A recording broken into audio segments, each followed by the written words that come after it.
So happy you're joining us this morning. I'll turn it over to you. Awesome. Good morning, everybody. I know it's too late to be saying it, but Happy New Year. It's the first time I've seen all these faces. So excited to see you guys. Just as Brett said, goal setting, business planning, super fun topic for me. But I want to set some expectations for you guys, and I am going to share my screen. I think the worksheets are now posted there. Thank you so much, Delania, for putting them in there. But first and foremost, I want you guys to remember that goals should not be daunting and frustrating. Okay, this is the vision that we're forecasting for ourselves. This is really the things that we're going to get up and work towards every single day, the things that are going to drive us. But here's the thing that I'm going to tell you. I have been utterly frustrated. My goals have been daunting. I've been super overwhelmed. I've quit on my goals. And when I look back and I reflect on why those things happened in my life, it was usually because I let somebody tell me what my goals should be. Okay. You should make this many calls. You should close this many deals. You should save this much money. And at the end of the day, a goal is what we're fighting for. What puts the fuel in our tank to get up and go even when we don't want to, when our nose is running, when our kids are sick, when we lose a deal. That's when you know that the goals are truly yours, right? So think about that as we go through this exercise today. Make sure that these are your goals, not what somebody else told you they should be. Also, I want to make sure that you know that a goal should be the person that you are or the person you're becoming. Okay. They're not some like big, hairy, audacious goal. That's not what we're talking about today. We're talking about a goal of, hey, I want to lose 10 pounds because I want to live life longer, or I want to save this money because I want to send my kids to college. I think the goals need to be very tactical. They need to be measurable, which we're going to talk more about. But more importantly, they're about us, who we are, or who we're trying to become. Okay. And then the last thing is I'm going to say this word a lot. So you should probably write it down. Why? Why? Why is that your goal? Why is that important to you? Why do you want to accomplish that? How will you feel when you obtain that goal, and why is that important? Why? I think a lot of times, going back to myself, I'm using myself as an example, we throw things against the wall and we're like, we'll just see whatever sticks. That's really not goal setting or business planning. Okay. We want to be defiant in what we want. We want to make sure it's a definite direction we want to go. But at the same time, I'm going to give you an exception. Okay. And I use this as an example. If there are sailboaters on here, obviously a lot of people from Florida here, sailboat or whatever. But my husband and I were in Carousel, and we were on this huge sailboat, and we were going to this island to have dinner. And I could see where we were going. Now, disclaimer, I'm not a swimmer. Okay. I'm not a very good swimmer. I didn't learn how to swim until I was 40. That was the gift I gave myself when I was 40. So I'm not a huge water person. I like to go put my toes in the ocean, but I'm not swimming in the ocean. Okay. So let me set that. But the island is right in front of us, and the boat started that way. And then we started doing this. And the island was moving further and further. And I kept telling my husband, we're not going to get there. We're not going there. We're not going to make it. And finally, they got on the front of the boat. They adjusted the sails. And guess what? We went right into the island. So I say that to say there may come a time this year in the next 12 months that you're like, oh, I need to adjust my sails a little bit, because life happens, right? Sickness, tragedy, turmoil, failure, falling short of the goal. It's okay to adjust these sails. It's not okay to give yourself permission to quit. Okay. So no quitting, adjustment is accepted. All right. So let's jump in. I'm going to share my screen with you guys. We are going to actually start with the business forecast. And so let me go to share screen, and I'm going to pull it up.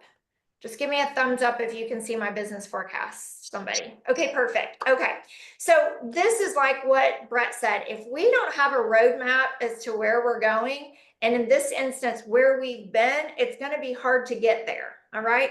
So starting out, we're going to do a year in review. One of the biggest downfalls, I think, of us getting our real estate license, for those of us that are real estate agents, is that we don't talk about money in those classes, which drives me crazy. We talk about taxes, and we talk about how much concrete we need to go around a pool, and we talk about agency, all the things that probably don't affect us because the title company, our mortgage friends, somebody else is going to take that job on for us. But what we really should have been taught is expenses, income, taxable income, net income, all of those words that we really don't know. And so we have to figure it out. So this is your now cheat sheet. If you don't know what these acronyms and things stand for, I've given you a cheat sheet here. So number one is we need to know what your taxable income was for 2024. Okay. And what exactly is taxable income? It is your commission minus your split to the broker and minus your expenses, but prior to paying taxes. Okay. The reason I say prior to taxes, we all have some write-offs, and maybe you have a spouse or a partner, significant other that you file with, and tax brackets are all different. So what I'm really looking for is your taxable income. Right before you pay taxes, everything is taken out. Okay. Now, we can all agree that GCI is crap because it's not about what we make, it's about what we keep. Okay. So the reason I want you to get to the heart of your business is I really, as a realtor and an advocate for doing business on a profitable standpoint, is I want to know how much money I'm really talking about. Not this fictitious GCI out here that does not mean anything to me. I need to know what am I playing with, right? So that's your taxable income. So number two is your number of closed units. Now, people ask me all the time, what about leases? Do I count leases? Do I not count leases? I don't, because it kind of messes with our numbers, right? It'll kind of skew your numbers. So I'm talking about closed units. If you had a listing and you sold the listing, that's technically two closings in my opinion. So number of units closed. Then let's talk about the net income per transaction.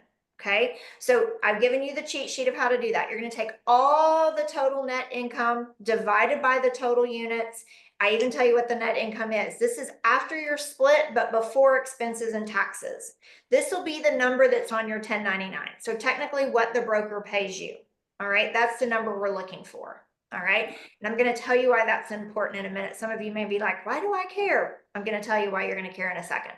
Number four is your average sales price. Again, we're going to take all of our closed units, all the volume, and then we're going to divide it by the number of closed units in number two, and that's going to tell you your average sales price. Again, this is going to be important when we get to the bottom, and I'll tell you why. All right. And then number five, I think, is the most critical piece that we don't track in real estate. And before I hang up today, I'm going to tell you what our topic is in January because I'm most excited about that. But let's talk about the breakdown of your closed transactions. So where do they come from?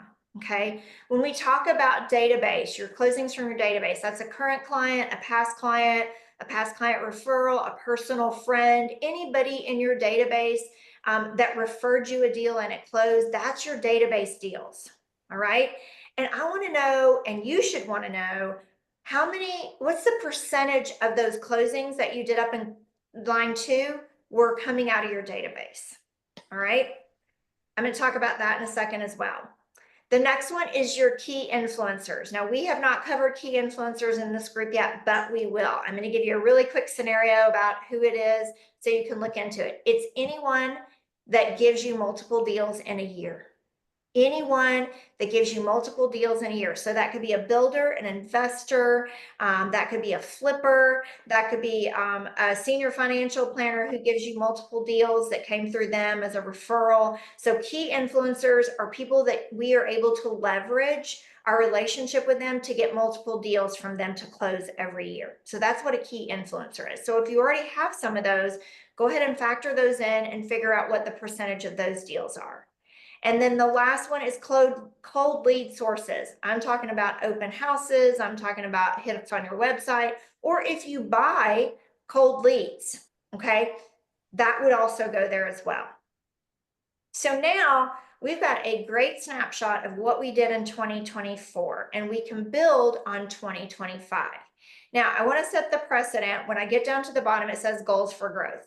Growth for some of you may be, I just want to maintain. I'm really happy here. I don't want to screw my life up or whatever it is. That's fine. But all of us get a little bit better every single year, whether it's in numbers of transactions or money. Okay. So the very first line says, I will grow my business by X%.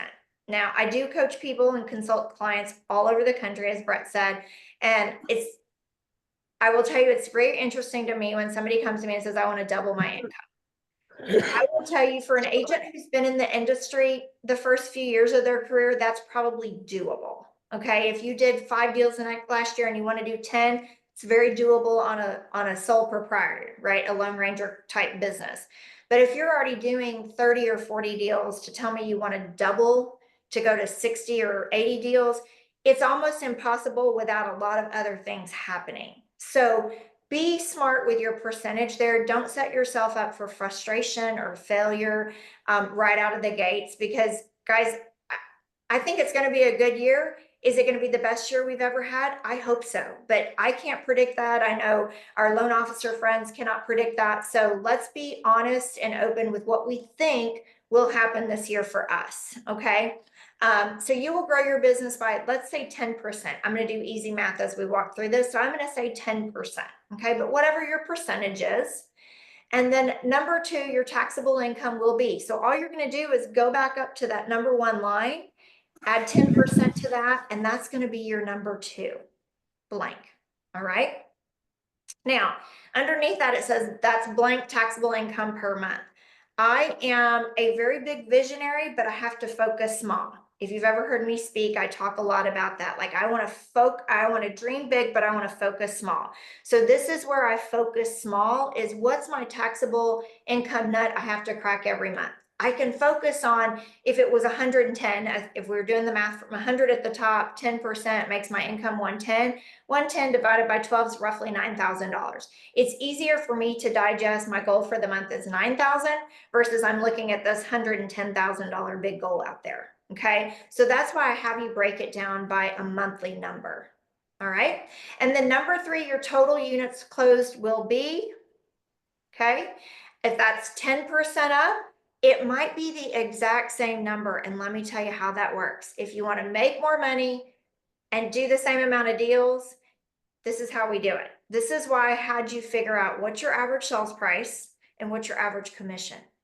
Because if you're tapped out as a single proprietor, sole proprietor, lone ranger, lone person, single agent is what I'm saying, no team, and you want to grow your income a little bit, but you don't know that you can handle any more transactions, this is how you do it. You raise your sales price a little bit each year. You raise the commissions that you receive a little bit each year. So we're talking about $10,000, okay, from where we were in 2024 to $10,000 raised in 2025. That's easily done by raising your sales price from 300 to 325 on the 10 deals that you're going to close. Does this make sense to you guys? Does Kendra, that may, make sense? may I ask you a Yeah. question around that? Because I know when Yes. we first met, this is a long time ago, 15, 20 years ago, you were doing 20 or 30 transactions a month, but the Yes. average sales price is like 125 or 150. It was a really low number in Tennessee. Yes. How did you bump up your sales prices? That's a great question. I was going to get to that, but I'm glad you brought it up right here. So here's the things that you can do to move your sales price. I tell all the people I consult, go back through your database and find the people who bought the top 10 sales prices in your database. So if your average sales price is 300 and you lucked up and sold a couple fours or fives, those are the people you want to spend some time with and sit down with them and say, hey, I need your help. Is there someone in your sphere you can introduce me to? Here's the thing that you guys have to understand. A lot of people, not all, but a lot of people refer up, right? So if I sell a house to a younger couple, right? And I do a great job for them. Guess who they tell? They tell their mom, they tell their dad, they tell their boss, they tell their pastor, they tell, right? And so they also tell their friends too. And I want those deals as well. But there's always that little niche of moving up. So if you really think this is the year you want to move that sales price up, I would do that, number one. Number two, if you're in a company that there are some agents that have listings in the sales price that you want to sell in, go ask them if you can hold an open house for them. Okay. The third thing is I was guilty of this for a long time. I didn't do a lot of like go to builders luncheons. I didn't go to a lot of happy hours or events that maybe other vendors I knew held. And that was a mistake on my part. The more I network with people, the more people I meet, the bigger opportunity I have to sell bigger houses. Does that make sense to everybody? So if my senior financial planner, you're going to hear about this when we do do the key influencer event, but I met him at a happy hour that was being hosted for real estate agents. And I tried to get everybody in my office to go with me. And they're like, no, I'm not going to network with realtors. Y'all, I go network with realtors. If I have a niche property that I need to sell, a lake property, a mountain house, something that's not the ordinary, the best place to go promote that is around other real estate agents because it's free, right? So I think that when we get from out of our comfort zone and we start going to events, we start asking people for their help in their spheres, that's how you move your sales price up. Go to builders open houses and check out the inventory. See what's out there. So when you do find that person, you're like, hey, I know the neighborhood you should go to. So that's how I slowly move that sales price up. And just listed, just sold cards. That is so old school. So many people don't do snail mail anymore. Listen, if you're not doing snail mail, let me assure you it is alive and well. And so when I get something in a mailbox that says you sold my neighbor's house in 2 days and I'm looking for a realtor in the next 6 months, I'm holding on to this card, right? Or I sold this listing over asking price and somebody in the neighborhood says, well, my realtor's not doing that, or they've left the business. I want them to know who's doing the higher deals and selling things. So don't miss the opportunity to move that sales price up by staying stuck, doing what you've always done. So hopefully that answers Brett's question and any other questions. And if not, put them in the chat. I promise I will answer them before we're done. Okay, so that's why we're going to work on how many units you want to do. If it's not more units, great. Leave the units the same, and then let's talk about how much you need to net per transaction and what your average sales price needs to be to hit that 110 number in my scenario. Okay, all right, number 6 is a big one.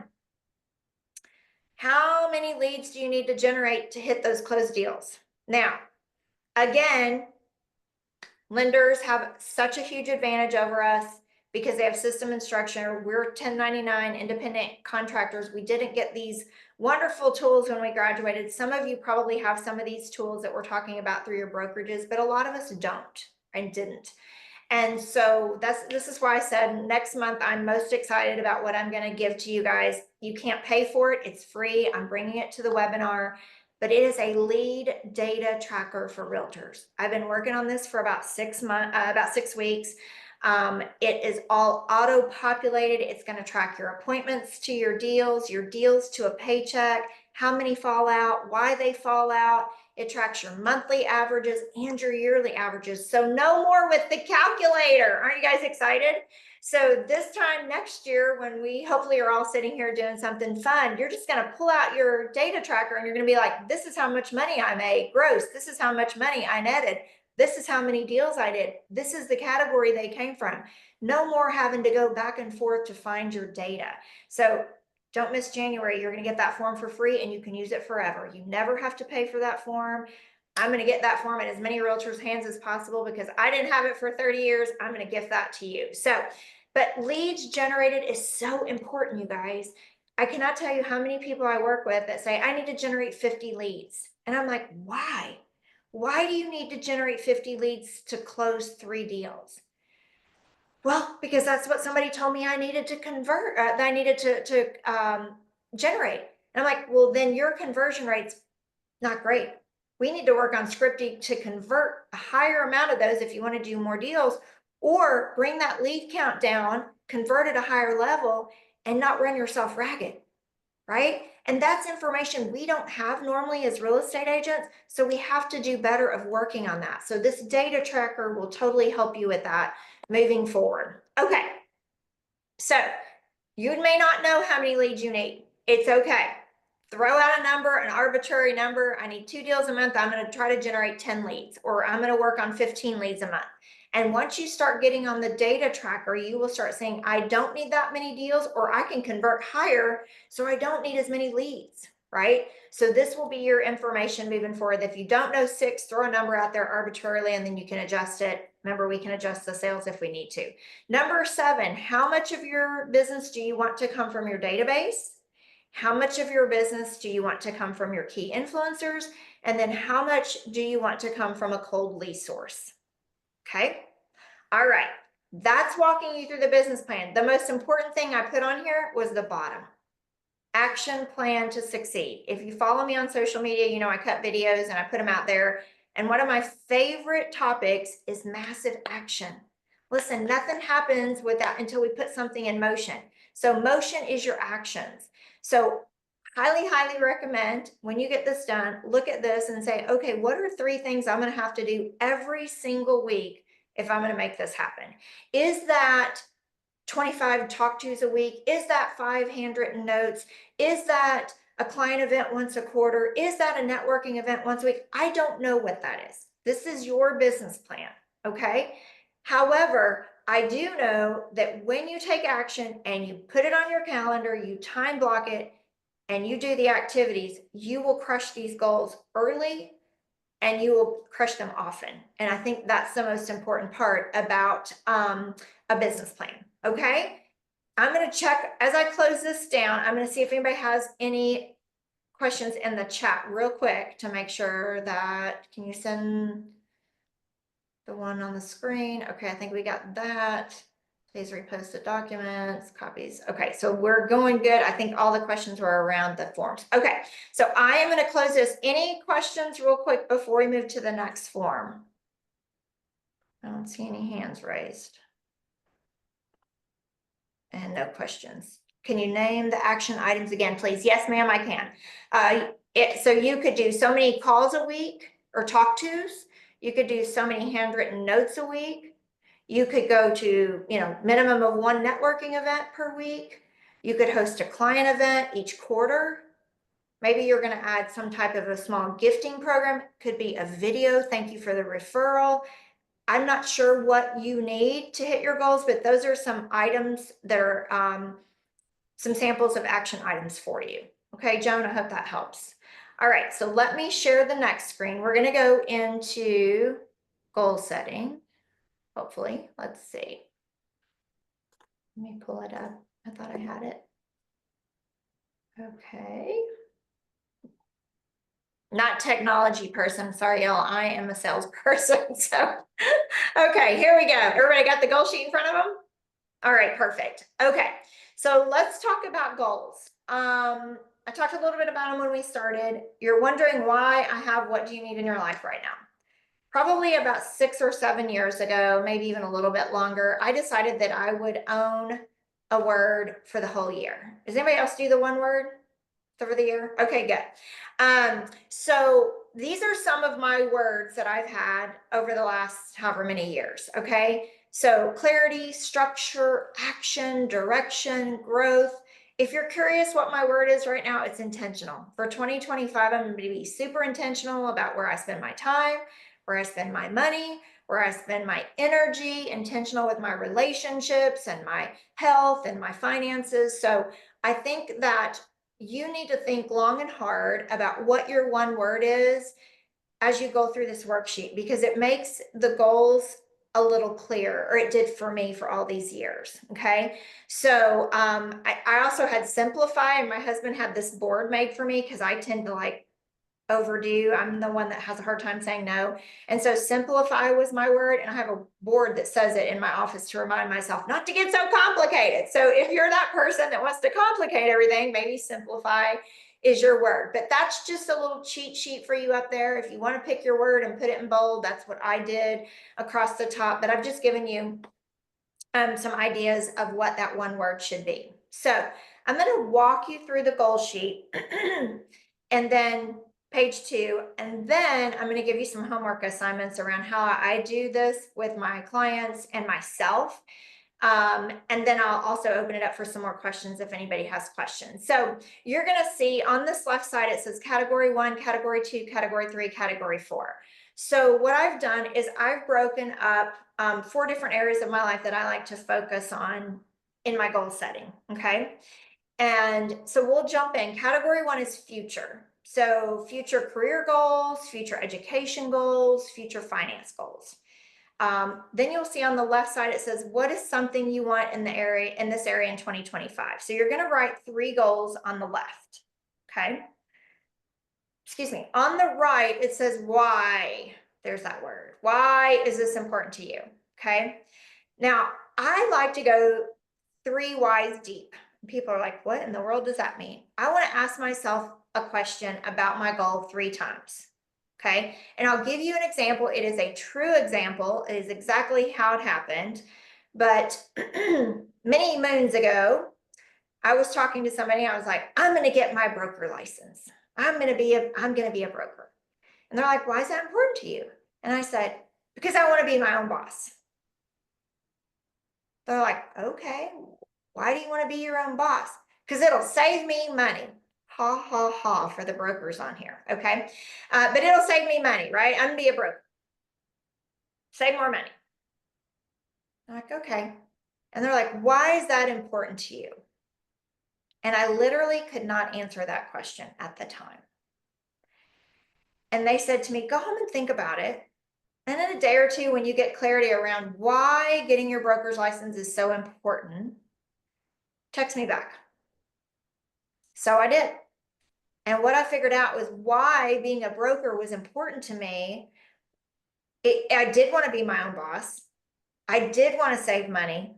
But the truth of the matter is those two things allowed me the advantage point of I was able to send my son to college and pay 100% of his tuition for undergrad and his graduate program for him to get out of school with zero debt, because my family could not do that for me. And I wanted to break that cycle of not having that opportunity to send my child to college. And that was my true why. And so the next follow-up question was, great, when will you do your testing? And I said 90 days.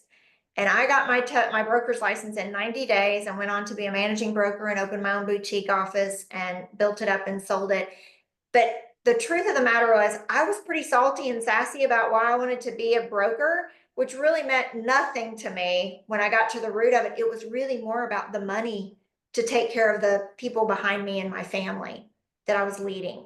So that's why the why is so important to me. So I really want you to dig into why these goals are important, because I will tell you since then, there's very few goals that I have not achieved in my life when I go to the why. There were many, many goals that I did not achieve because I would quit early because I didn't know the why. So that's my challenge for you. Yeah. Oh yeah. Okay. Sorry. My cleaners are here. I didn't know if the door was unlocked. So, okay. So now we've done our 3 goals. We've done what's important to us. And then we rank them 1, 2, 3. So number 1 is which one is the most important. Number 2 is what's the second most important. And I really, really want that to happen. But the number 3 is if it doesn't happen this time, it can go on my vision board. Okay, so on my closet right here in my office, I have a vision board. So all of my number 3s didn't make the short list this year, but they went on my vision board, which is a 3-year, and I will visit that vision board and bring those back to fruition next year when I do my goals for 2026. Does that make sense to everybody? Because quite honestly, I can't do more than about 8 goals a year. I still have to work. I still have a life, right? And so when I started thinking about trying to do 12 goals or 15 or 16 goals, I just get overwhelmed, right? So I just tried to simplify this process. I've been using this for several years and it really simplified it for me, and I hope it does for you as well. So category 2 is relationships. We are in the relationship-based business.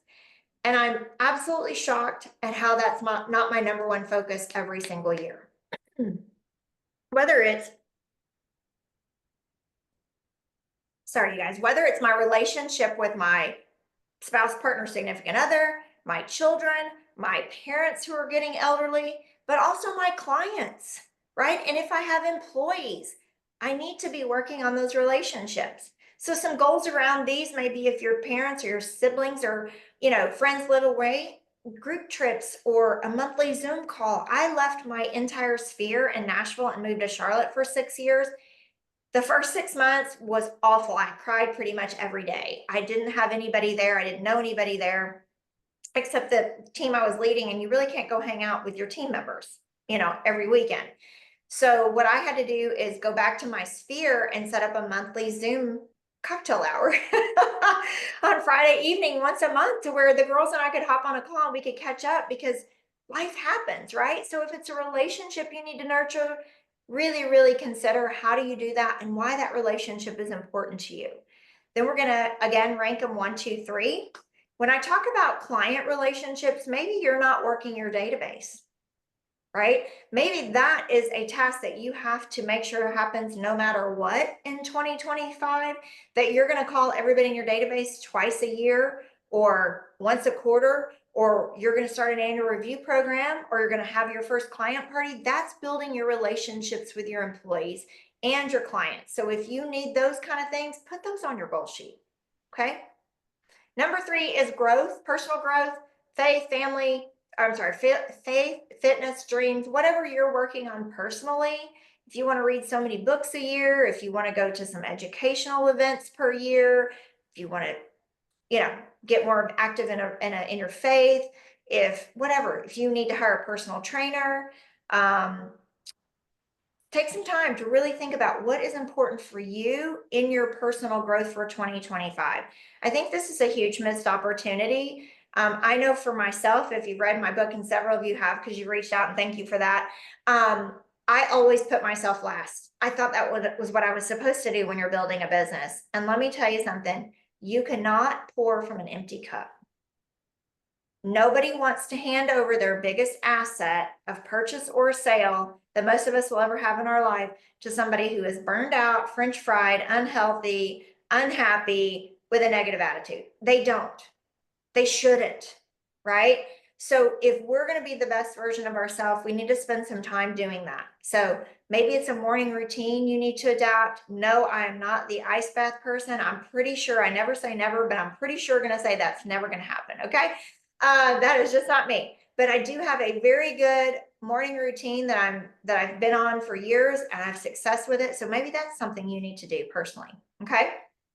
And then your last one, adventure, experience, hobbies, and fun. If I had to tell you where most realtors struggle the most, it's calling people and having fun. Calling people and having fun. Now, some of you are laughing. You're like, I am the belle of the ball every time I go somewhere. Great. But that's once a month or once a quarter. Most of the time, again, we don't have a lot of fun, right? And so maybe your mom or dad of kids who have ball and hockey and rowing and what all the things that the kids do, and that's great. But you going to their game is really not fun for yourself. Let's be honest, right? We enjoy watching our kids play, but there's a lot that goes into that that really doesn't bring us a lot of joy. So I really want you to think about joy here. Like if you have a dream vacation, um, I'll tell you a funny story. We moved to Florida. We don't know anybody. We joined a country club, and our country club is golf and pickleball. Well, we already golf. So we're kind of getting entrenched there. We're like, we should take up pickleball. So guess what we're doing? We're learning to play pickleball. Praying to God we don't hurt ourselves at this age. But that looks like action items of I have to take some lessons, right? And I have to play at least once a week. And I have to join a league within the first 90 days so I can have interaction with other people. Those are my 3 action items to make sure that I learn how to play pickleball.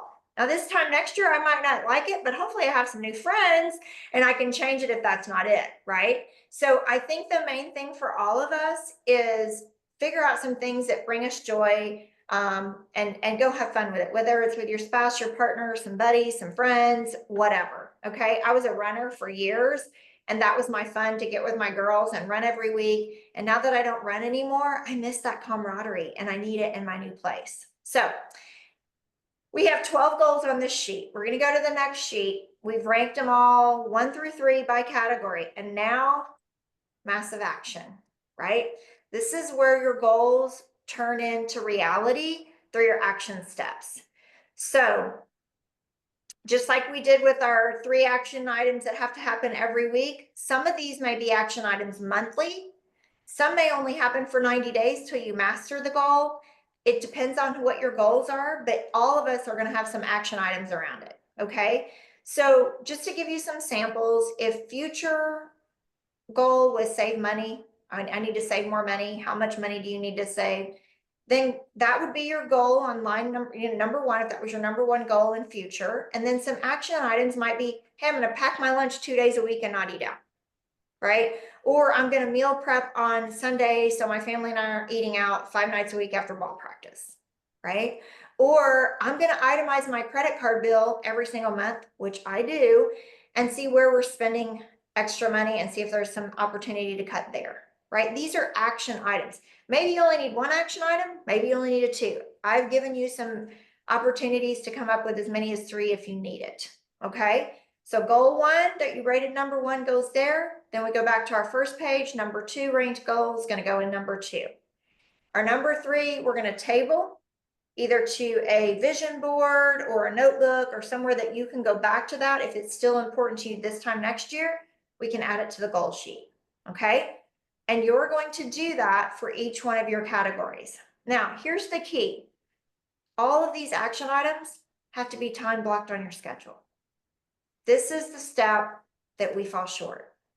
This is the step that keeps the boat going like this instead of like this. Because if I'm not doing the action items, chances are my boat's going like this, right? And when I adjust my sails, which is an action item, guess what happens? I can go in and land the boat. Does that make sense to everybody?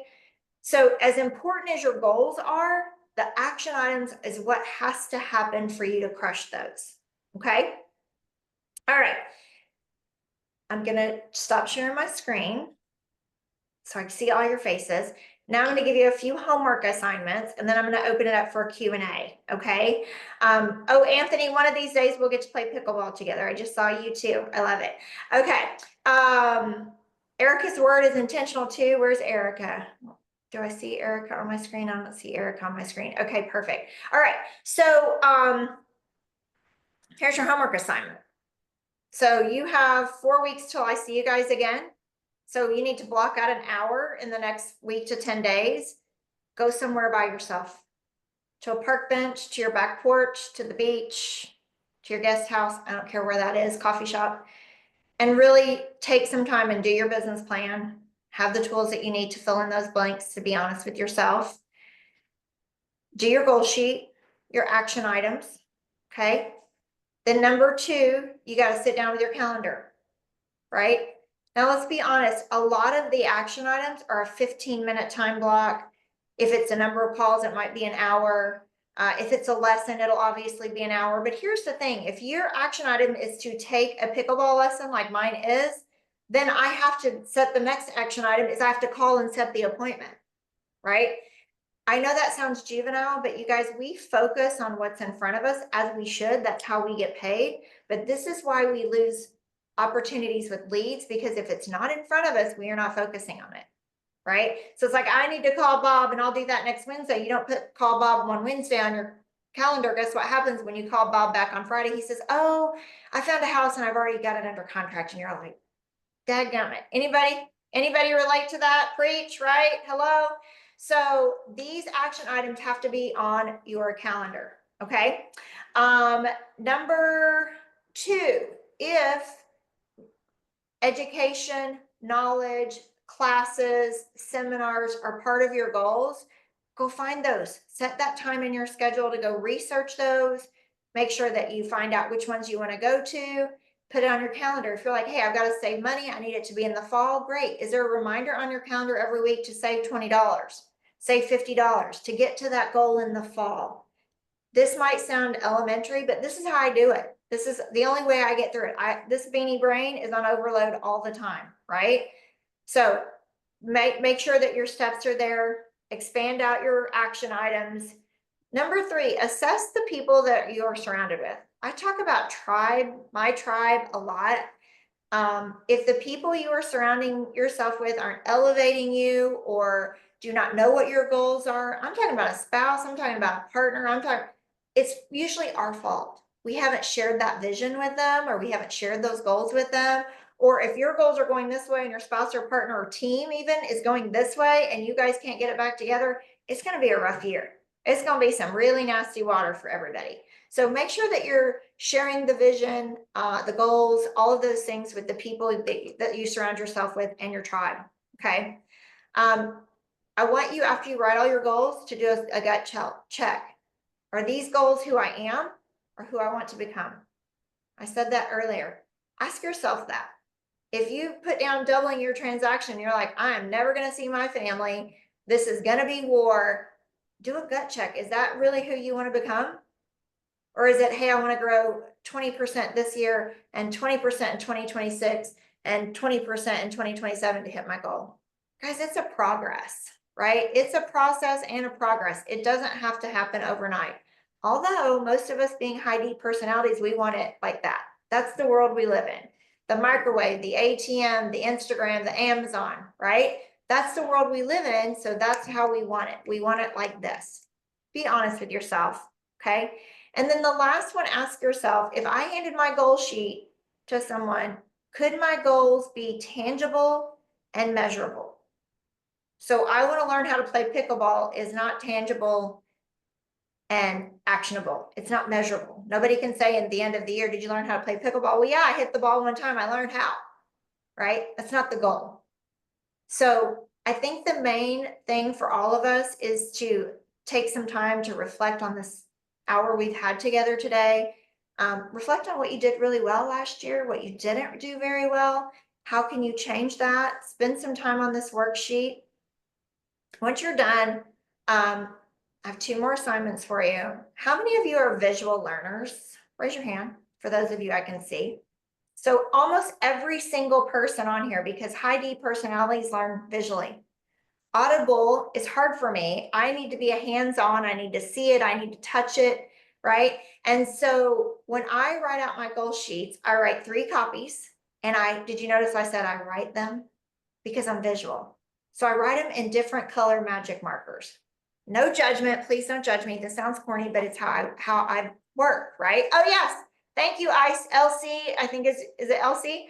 Yes, thank you so much. So if it is a personal goal, it's written in purple because that's my favorite color. Okay. If it is an educational goal, a coaching goal, it's in blue. If it's a money goal, it's in green. Okay. So I picked my colors based on that. And so each goal may be written in different colors. I write it 3 times. Now, if you were like, that is awful, let me type it and hang it. Great, type it if you like it that way. I like it my way. However you like it, do it that way. Okay. 3 copies, and laminate them or put them in a clear binder, the clear protector. And then you file those 3 things in a place that you will see them every day. So I have one right here on my desk. Okay. I have one in my closet where I get ready, and I have one on my bathroom mirror. Now, I used to have one in my car. When I was a real estate agent and I was in my car all the time, I would keep a copy in the side door, where the little pocket is, because how many times are you sitting in traffic going, oh my gosh, I'm stuck in traffic. I wish I had something to work on. Well, look down at that goal sheet and it says, I'm going to make 10 calls. Get your phone out and start calling versus scrolling, right? Intentional, focused, right? So that's how I take care of my goal sheet. Write 3 copies, laminate them, put them where you will see them. And then this is the last one. And guys, if you think this is corny, it's okay. But ladies, some of you will love this idea. So for the last, I don't know, probably 10 years, I've written a letter after I do my goals to myself, as if I'm sitting with my spouse with my second glass of my favorite Cabernet, December 31st, about 6:30, about to eat the, steak of my dreams. And I read the letter out loud. And it's kind of like this. So bear with me. Girl, you crushed it. You sold X many houses. You got your broker's license. I'm so proud of you. You and Greg had a weekly date night. You only missed 2 times. Way to go. Your son Corey graduated with his master's degree. You cried like a big old baby, right? Whatever it is, whatever my goals are, I go straight through my goals and I address every single one of them as if I crushed them. We laugh, we cheers, and we put that year to bed. And we do it again next year. Listen, that is so fun for me. Now, I used to write it or type it, put it in an envelope, and then I couldn't remember. 50 brain, hormones, all the things. I couldn't find the daggone letter. So a few years ago, now what I do is I go into my calendar and I put the time block in there to read my letter. And then in the notes, I type the letter to myself so I can have it on my phone, on my computer, no matter where I am, having that glass of wine. If I'm on vacation or wherever I am, I can read that letter. And we can celebrate. And listen, there are many times I've fallen short on 1 or 2. It's okay. It's okay. But you know what it does? It sets my mindset to go into 2026 to say, you know what? I can do anything I want. I can make anything happen that I really want to happen with laser focus, small action items, and then I get to celebrate with the person I love the most.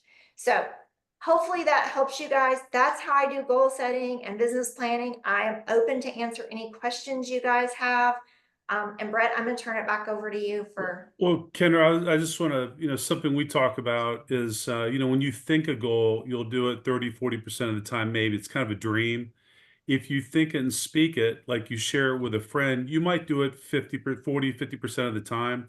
But if you think it, speak it, and writing it, like what you're doing here, that brings it to 80 and 90% of the time or higher if it's realistic. If you've set some goal, it's ridiculous. Like if you're doing 5 transactions a year and you want to do 50, that's going to be really hard to get to, right, over in a year. But the writing was huge. But I wanted to ask you, in an effort for, I was shocked in the coaching groups that these monster realtor producers didn't have any money and they had a lot of credit card debt. I was shocked. Not everyone, but and everyone here is in a different, different stage of their life. But like, someone's advertising on a billboard or a bench or, an average in a magazine, whatever, the expenses that you have, like you said, you can't say no. I'm guessing sometimes there's some ads that you couldn't say no to, and you went, oh, I got to do this. At what point do you say you cut those expenses? Like, how do you look at it and say, listen, this isn't making me any money? Or, how do you cut back and to be able to net more money? Great question. So it's awareness, right? And so, as I said, unfortunately, we weren't given a lot of tools as real estate agents when we got our license to say, hey, this is how you track your expenses. This is how you track your leads. So I think it all starts with tracking your leads first. If you're already spending that money and you're locked in a contract, in case you didn't know, Brett was referring to me. I had the moving truck and the billboards and the shopping carts, and my face was on a pharmacy bag, and every ball field had my face on the fence. I mean, it was an addiction. It was so crazy. And every time somebody asked me for something, I'm like, yes, yes, yes. I had no idea if it was giving me any return on investment, right? Because I wasn't tracking anything. And so when I got into coaching, it was, do you know, oh, where do your leads come from? I'm like, I don't know. They just come. I'm so great, right? Everybody wants to work with me. Not the truth. But he said, okay, the coach said, track all your leads for the next 90 days. And I want you guys to know for 90 days, not one person said, I'm calling you because I'm at Kroger's and your face is on my shopping cart and you look like you should handle my biggest asset of my lifetime. Never once. Never once did somebody say, I saw your moving truck going down the interstate and I want to use you to buy or sell my house. Never once, right? Every lead was, you sold my friend's house, you sold my parents' house, I met you at an open house, I get your mailers because you sold a house in our neighborhood, you're the real estate guru. All the things that I never spent any money on or little money on was returning all this investment to me, and all this money I was spending was giving me nothing. So back to the first thing I will tell you is start tracking your leads today, and I will give you the tool next week and we'll transfer it over to the lead tracker. But you got to start somewhere. You got to know where your leads are. So if you're spending a ton of money on ads or Zillow leads or shopping carts, whatever it is, and you're not getting a return on that investment, you have to cut that off. And you can take a portion of that money and focus on people that already know, like, and trust you, and it will blow up your income without spending all of your profits. Does that make sense? So I think that was a great question, but it really starts with tracking your leads, and then we can dig into the money. Hey, Kendra, I had one other question. So you would, let's say you've been in the business for 8 to 10 years, so you have some closed transactions that you can go back to. What percentage of leads were you focused on getting from your database, people you've done transactions with? What percentage from professionals, the groups that you're in, and then cold leads as a breakdown for you, for example? Okay, so disclaimer, have never bought a lead in my life. I've bought a lot of advertising, but I've never bought a lead. So I can't help you convert cold leads. I don't buy Zillow, Realtor.com, never did, commissioning, all that stuff. I just knew that I don't like to cold call. Anybody relate? Anybody? I am not a cold caller, right? It's just it's not my wheelhouse.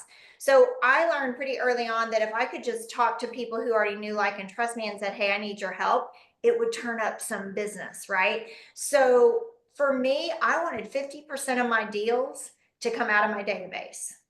I wanted, you know, I'd love to say 50% to come from business people, but that wasn't the case. So it was about 25 to 35% came from people in the business world that I would leverage those relationships. And the rest was cold leads, like a mailer or a sign call or an open house as I grew my, my business. But I will give you this stat. That took me a lot of time because a lot of you may only have 100 people in your database or 200 people in your database. My goal was to keep my database around 400 people. I do a grocery store test. If I'm in the grocery store and I see them or they see me, I may not know their name, but I 100% will know where they live. Can anybody relate to that? I know addresses like crazy, but names, poof, gone, right? So as long as I know their address and we can have a conversation, that's how many people I can manage, and it's about 400. Okay. Now, from tracking and tracking and tracking for years through coaching and coaching other students, what I will tell you is however many people are in your database, about 15% will buy, sell, or refer you every single month with consistent communication.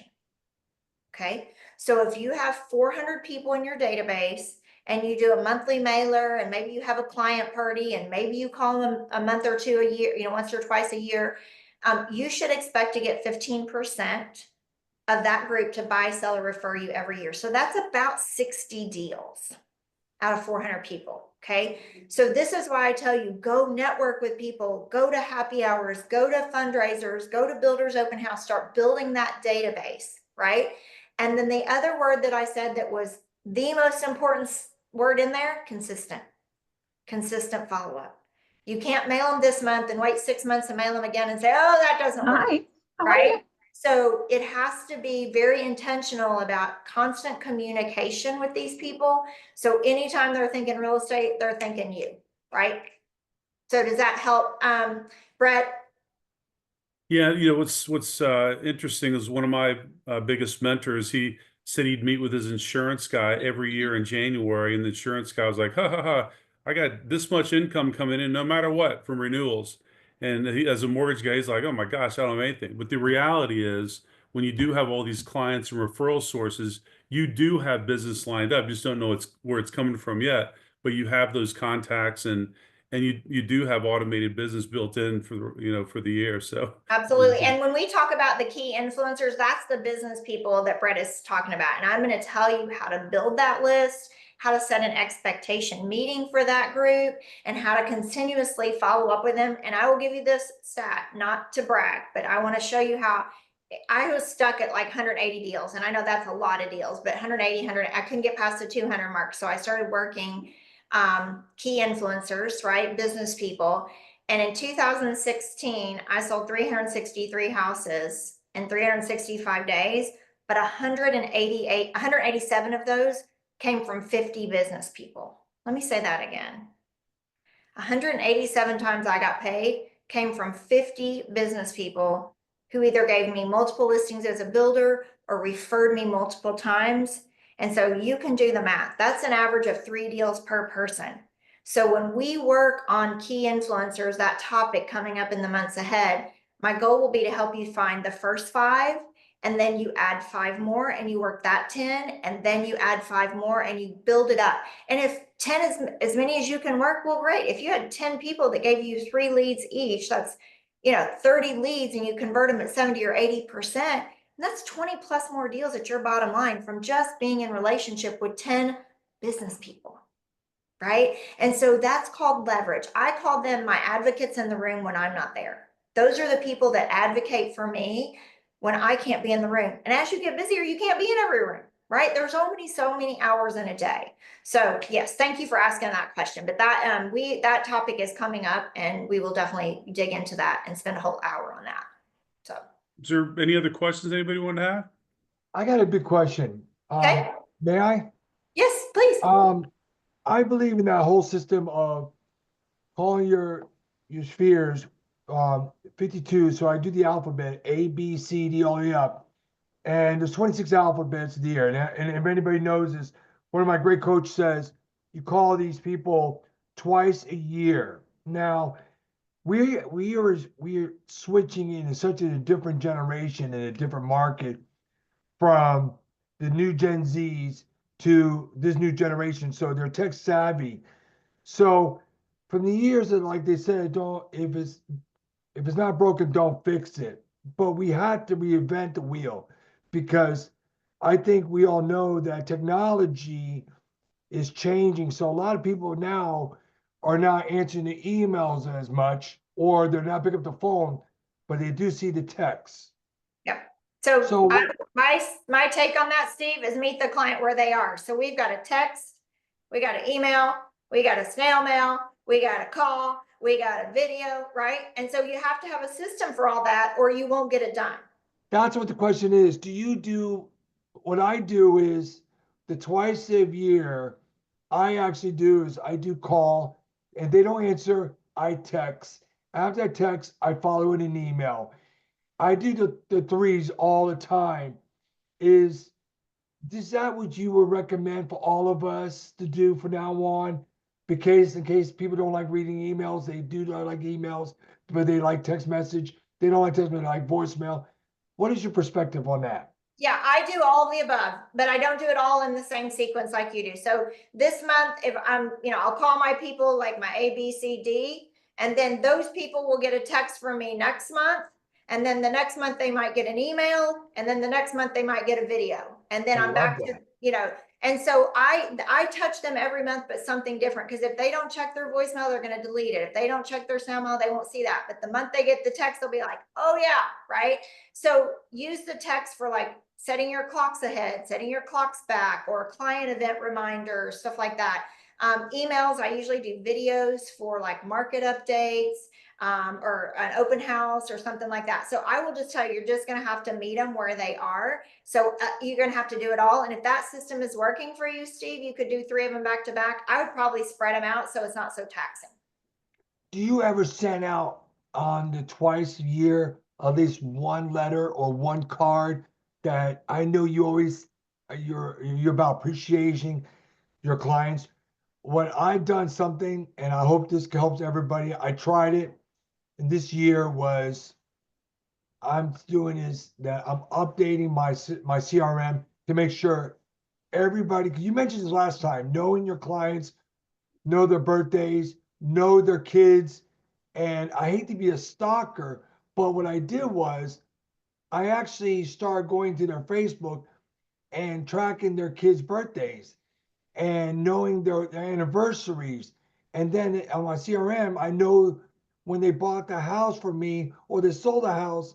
Now I will write a letter and say, hey, 1 year ago, you bought a house. I just wanted to say congratulations, 1 year. Is letters or Absolutely. the old, remember the old ways when we used to write letters? Is that coming back? How do you feel? I think snail mail is still alive and well, and I love handwritten notes. I do 5 a week, no matter what. So it could be a thank you, it could be a congratulations, it could be, we need to connect. So I just set a goal to write 5 a week, and I write them. So I love snail mail, I love handwritten notes. So all of those things are all perfect. So I Thank think you. all That's great. what I want to hear. Thank you Thank you so for your much. question. Yes. All right, Brett, I'm going to run. I've got another webinar. Hey, Thank you Ken, guys so much. for the rest of you, Kenner, thank you so much. But I want to challenge all of you on this call. Only about 20% of you are actually going to do this action plan, the goals, and all that stuff. Challenge yourself to get it done. I know a lot of you already set goals, but review them and let's the next call we have in a month. Let's all complete this thing. Thank you, Kendra. Thanks. Bye, you guys. See you See soon. ya.